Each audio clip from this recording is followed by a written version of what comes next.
Urgent, urgent. Draman Ouattara est-il en danger? Draman Ouattara est-il en danger? On va parler de ça. C'est important. Bon, on apprend actuellement que Ouattara il est rentré en France. Et pour ceux-là qui se souviennent toujours, je vous avais dit que Alassane Draman Ouattara se cache derrière le mensonge pour se faire désirer par ses partisans. Ouattara se cache derrière le mensonge. Vous avez vu ici les blindés qui sont allés à Bouaké.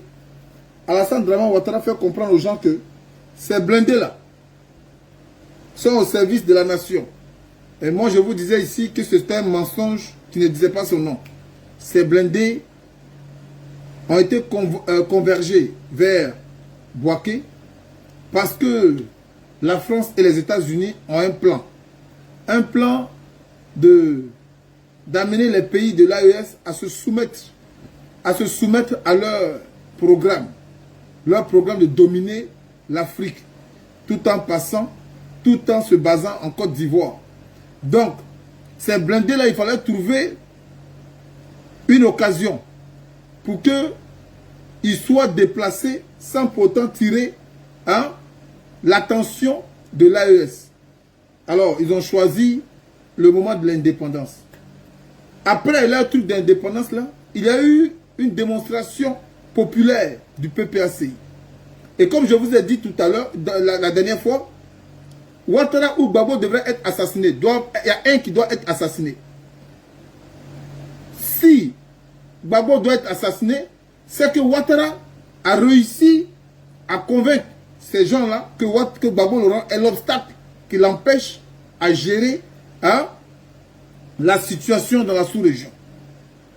Mais si Ouattara ne réussit pas à les convaincre, ce qui veut dire, Ouattara lui-même là, il sera assassiné et Gbagbo là, il va rester là où il est. Mais ce n'est pas Gbagbo qui sera président de la République de Côte d'Ivoire. Parce que le blanc, il met quelqu'un qui sera soumis à lui. Et c'est pourquoi ils ont trouvé que Bittogo pourrait faire l'affaire. Parce que Bittogo les a rassurés que lui, il n'est pas un problème pour l'AES. Donc du moment où la France aide Bittogo à être au pouvoir, Bittogo va se faire passer pour un adepte du programme de l'AES. Et entre-temps que Bittogo se fait passer pour cela, la France et les États-Unis se préparent à encercler l'AES. C'était le programme qui a été fait. Maintenant, si la Côte d'Ivoire veut que Gbagbo Laurent soit président, mais c'est au peuple de Côte d'Ivoire de prendre des initiatives, sans pour autant attendre l'appel de Gbagbo Laurent. Parce qu'il y a des choses que Gbagbo Laurent ne peut pas dire. De peur d'avoir une justification de finir avec sa vie. Donc c'est au peuple de Côte d'Ivoire de prendre des résolutions. Parlant de ça, je vais vous montrer ici que Alassane Draman Ouattara s'est rendu aujourd'hui, le 13 août 2025, en France. Pourquoi Alassane Draman Ouattara a été appelé? Nous allons débattre de cela et voir comment est-ce que sa vie est en danger. Donc famille, vous allez me donner une seconde de crédibilité pour que je puisse vous montrer les raisons pour lesquelles Alassane Draman Ouattara sera en France. On écoute ici. 25 pour un séjour en France. Il a été accompagné à l'aéroport Félix Houphouët-Boigny d'Abidjan par le Premier ministre Robert Begré-Mambé et plusieurs membres du gouvernement. Nous avons, sachez que le président de la République, Alassane Ouattara, a quitté Abidjan ce mercredi 13 août 2025 pour un séjour en France. Il a été accompagné à l'aéroport Félix Houphouët-Boigny d'Abidjan par le Premier ministre Robert Begré-Mambé et plusieurs membres du gouvernement. Nous avons, sachez que le président de la République, Alassane Ouattara, a quitté Abidjan ce mercredi 13 août 2025 pour un séjour en France.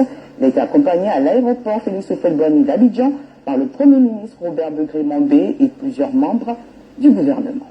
Alors, famille, quand on vous dit ici que Alassane Ouattara s'est rendu en France aujourd'hui le 13, vous pensez que les choses là, il n'y a que des coïncidences, de coïncidence en coïncidence.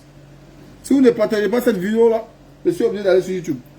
Parce que je pense aux frères de Facebook, raison pour laquelle je suis venu ici sur Facebook, parce que hier j'étais sur YouTube et nous avons vu le maximum de personnes qui étaient présentes. Et nous avons vu également les personnes, les adhérents de YouTube qui ont rendu viral mon message sur YouTube. Donc si ici, Facebook, vous n'êtes pas prêt à rendre viral notre message, je suis obligé de couper ma caméra parce qu'il faut savoir que les informations que nous donnons, nous ne sommes pas payés pour ça. Ma page n'est pas monétisée. Je ne connais pas ce qu'on appelle monétisation. La preuve en est, je vais vous montrer ici ce qu'on appelle monétisation. Ma page n'est pas monétisée pour la simple et bonne raison que je trouve anormal. Je trouve anormal que moi, le King, je donne des informations et puis je vais faire payer pour mes informations. Donc je refuse de faire payer les gens pour mes informations.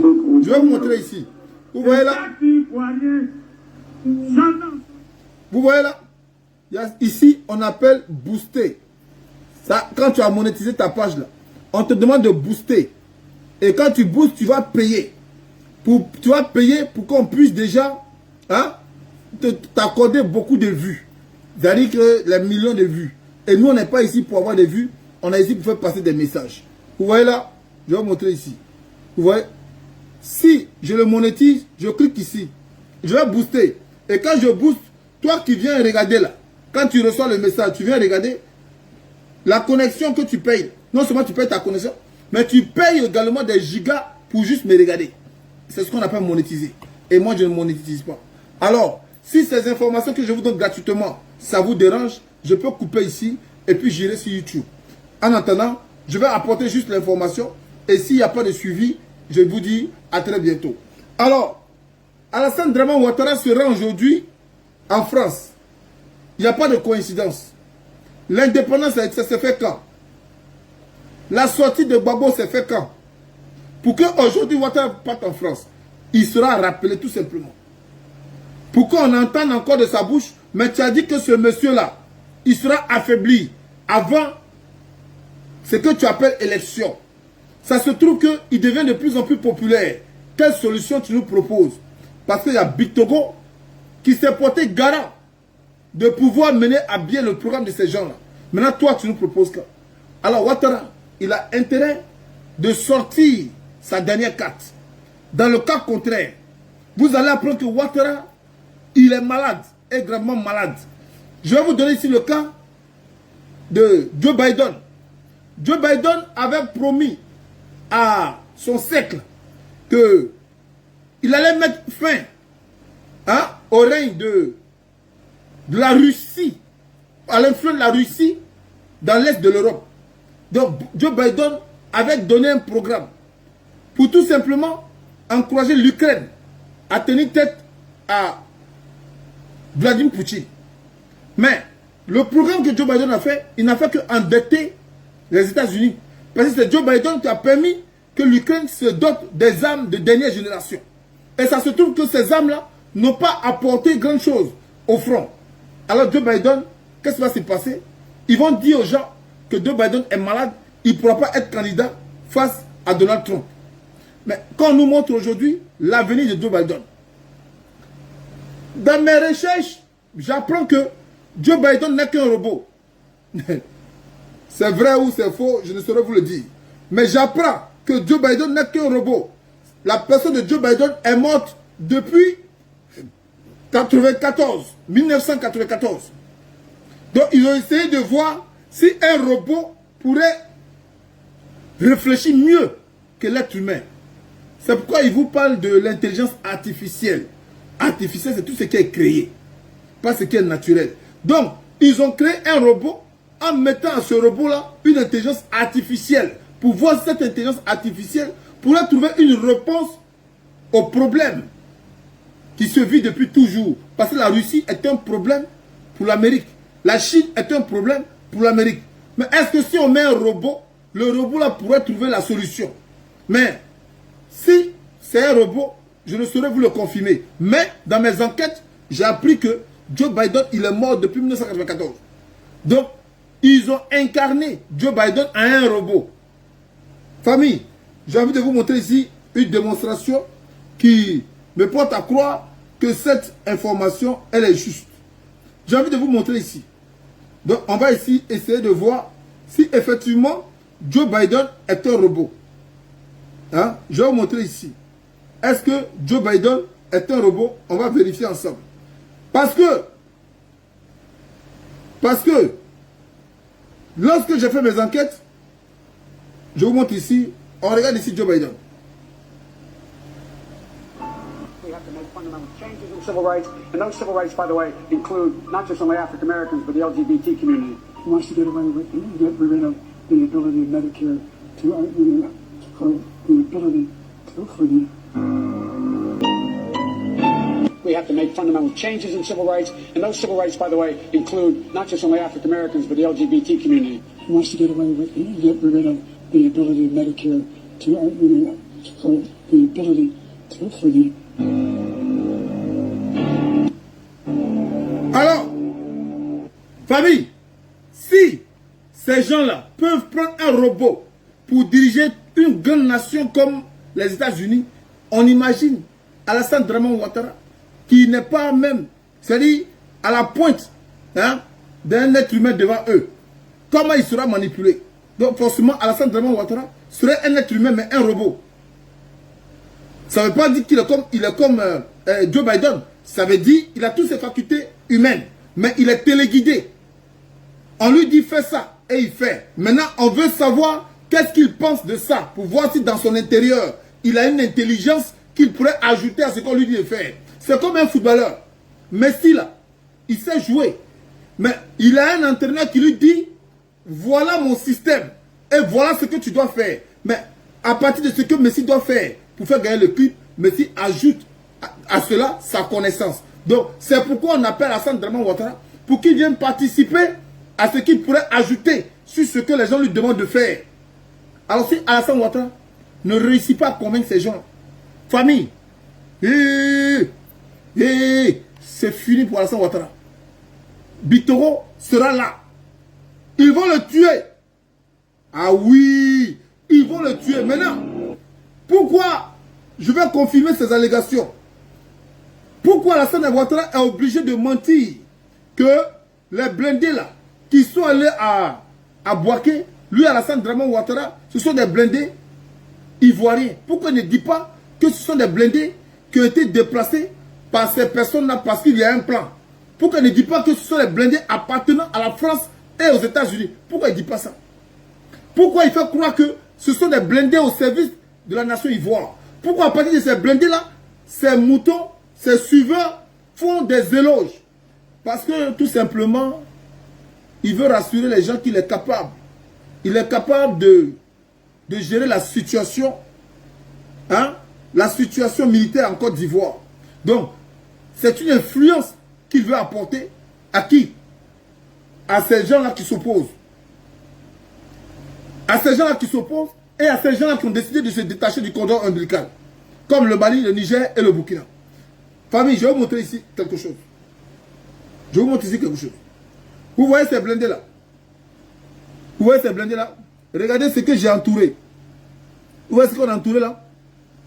Normalement, pour tout blindé, il y a un matricule.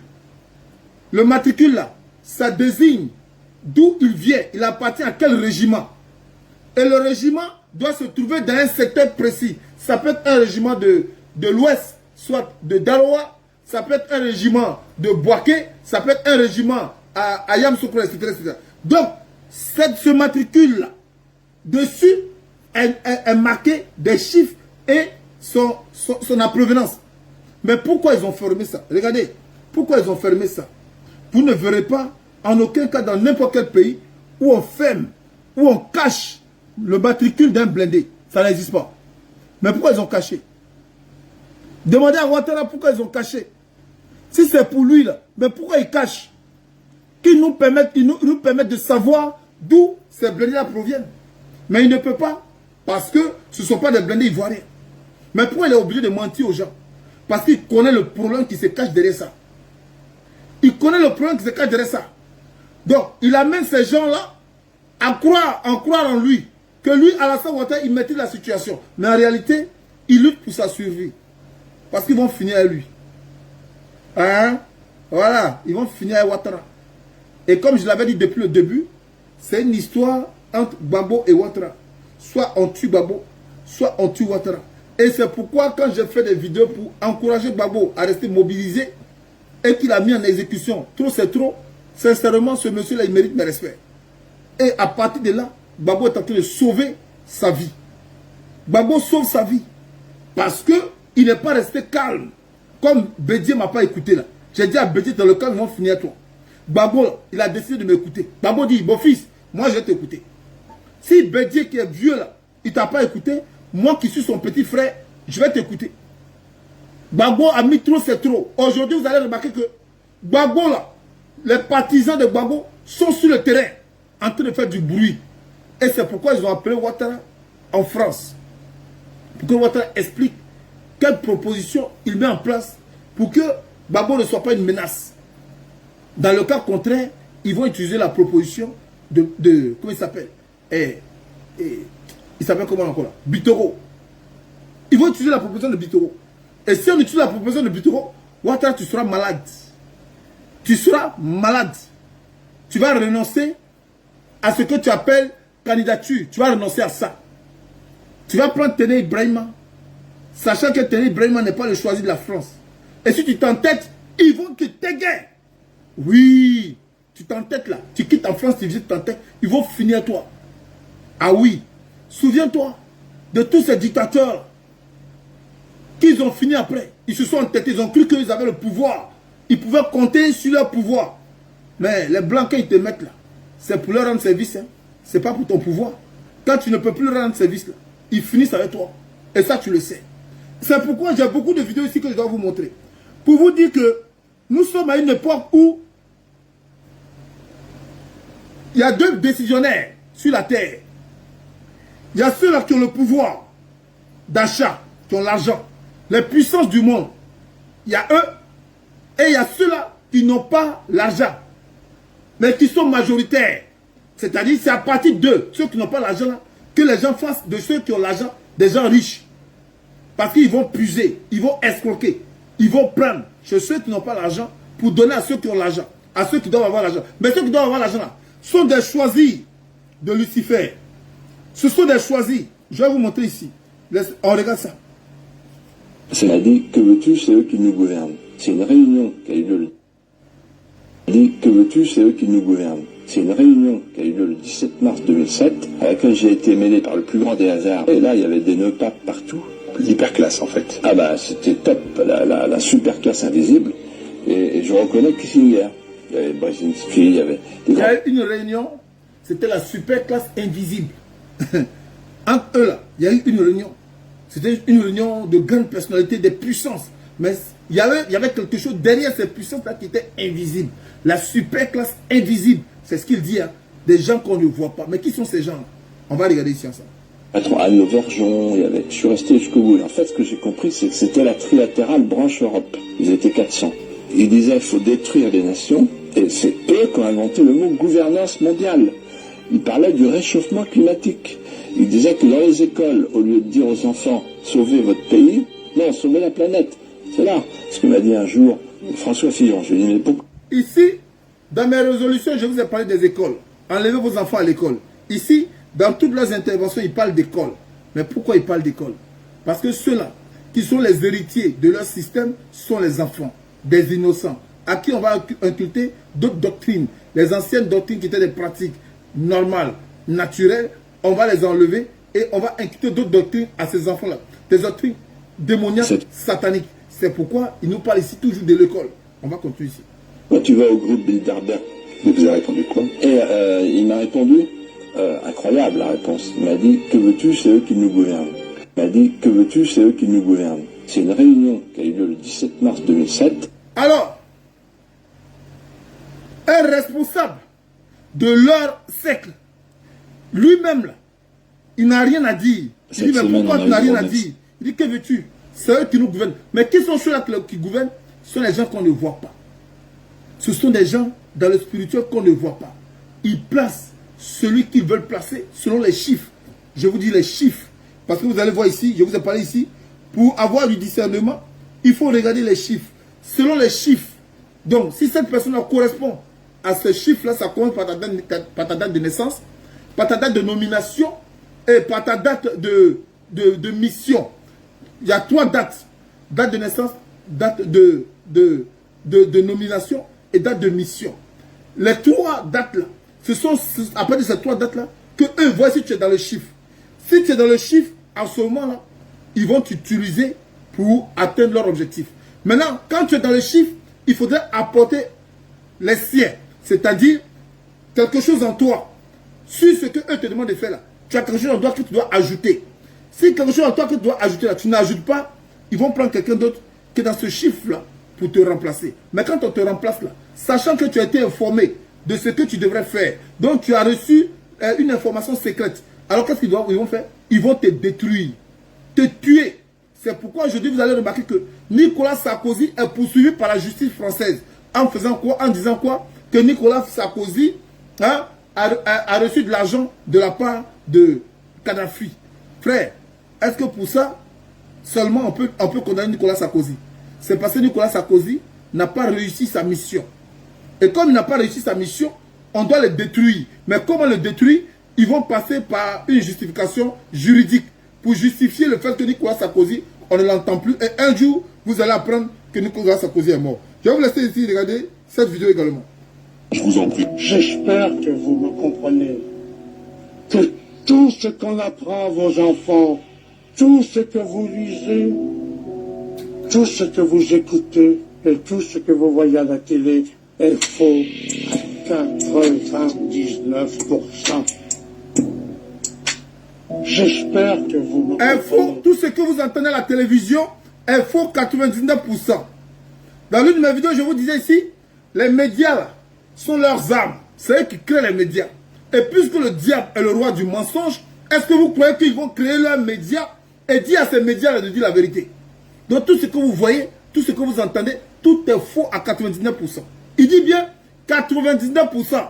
C'est-à-dire les 1% là, c'est lorsque le reporter se présente. Quand il dit, je m'appelle Yves Dibopio. Là, ça c'est vrai. Ça c'est les 1%. Mais sinon là, tout ce qui vient après là, c'est mensonge. Il vous dit ici à 99%, tout ce que vous voyez sur les médias est faux.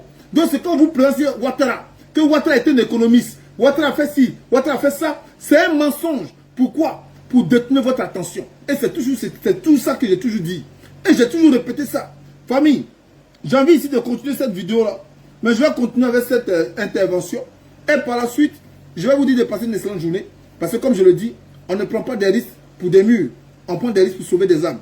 Et si vous ne pouvez pas partager la vidéo jusqu'à ce qu'il y ait du monde qui pourrait prendre conscience de ce qu'on dit, ce serait mieux qu'on arrête. Et que je me rende sur une plateforme qui est plus intéressée par mes informations. On regarde cette dernière intervention. Et oublié. Chaque année, au moins 8 millions d'enfants disparaissent dans le monde. Je peux témoigner qu'un tiers d'entre eux sont enlevés par des agents gouvernementaux et transportés vers l'une des 1477 installations militaires souterraines de la planète, puis emprisonnés pour le reste de leur vie. Les enfants ont été soumis à des expériences biologiques et génétiques, réalisées non pas par des scientifiques humains, mais par une espèce d'extraterrestre gris. Pendant mon séjour à la base souterraine Vanguard, au nord de Phoenix, Arizona, j'ai été témoin de beaucoup de ces procédures. Mon contact sur cette base était le lieutenant-colonel Charles T. Leninger, et c'était un hybride humain-extraterrestre. J'étais un enfant placé en famille d'accueil, et je n'avais aucune connexion avec des parents existants. Je n'avais pas d'amis ni de vie sociale. Il aurait été facile d'effacer mon passé et de me fournir une nouvelle identité. Je me suis donné à eux comme un prêtre le ferait à son Dieu. Mais d'abord, il fallait effacer ma mémoire. On m'a injecté diverses formes de drogues hallucinogènes. Le but était de me programmer pour faire deux choses. Tuer et oublier. Le but était de me programmer pour faire des choses. Tuer.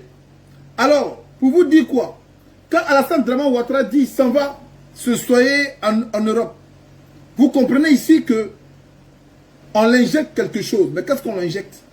Ce qu'on l'injecte là, c'est pour effacer sa mémoire d'appartenance à une tribu. Cette mémoire d'appartenance à une tribu là, on doit l'effacer. Et on doit lui donner une mémoire d'obéissance. Et son obéissance là, c'est tuer. C'est tuer. Maintenant, quand on voit que l'appareil qu'on a fabriqué ne répond pas aux attentes, mais il faut détruire l'appareil. C'est comme par exemple, vous fabriquez une voiture. La voiture, dans les normes, serait de vous amener à l'endroit où vous souhaitez, ou de résister à des intempéries. Ça se trouve que la voiture n'obéit pas aux attentes de son fabricant. Qu'est-ce qu'on fait? Mais on va détruire la voiture et fabriquer notre voiture. C'est comme ça.